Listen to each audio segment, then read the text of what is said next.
So in this video, I'm going to be talking to you about, do you have to be a doctor to be acquiring healthcare practices? If you want to acquire a healthcare business, $1 million business that's there in your region, do you have to be qualified? Do you have to be a doctor? And the answer is no, because you're not treating patients. If you're treating patients, if you're involved with patients and servicing them, then you would have to be a doctor because you're in contact with the customer. But to have ownership in a healthcare company, you don't have to be a doctor. You're kind of like an investor who raises capital and acquires the business. It's very similar to Larry Fink, who's the top guy in BlackRock.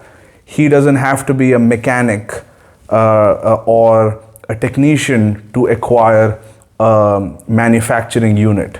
You know, he's simply buying shares in the manufacturing unit. Or for example, if you're investing in a healthcare public company with your personal fund, you're taking an ownership in a very large company.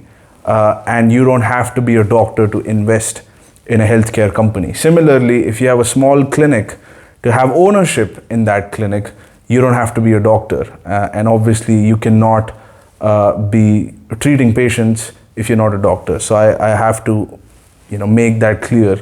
You have to be a doctor to do that, but not to get involved financially. And this is something, why I'm covering healthcare as a subject is because it's one of the one of the biggest industries in the world, and it's continued to grow. And it has got around $11 trillion of market cap around, globally. That's roughly the number. And USA has about $2 to $3 trillion of that market. So it's a very huge market, and to avoid that just on a basis that, oh, healthcare, but I'm not a doctor. For example, when I went to Dan Peña's Castle seminar, I asked him, I want to be a billionaire, what should I do? And then he said, go into healthcare. And the first thought that came to my mind is that I know nothing about healthcare. I didn't even take science in my 11th and 12th grade. I took history and politics. Why? I mean, I haven't studied science. I've not been around healthcare. I don't like hospitals. I've got nothing to do with them. I don't like them. But he said, go into healthcare. And it's not that, you're going to be involved with patients. When he says healthcare, he means get involved in it financially. And there are many roles a person can play in that industry. You could be a broker in the healthcare sector that brokers deals.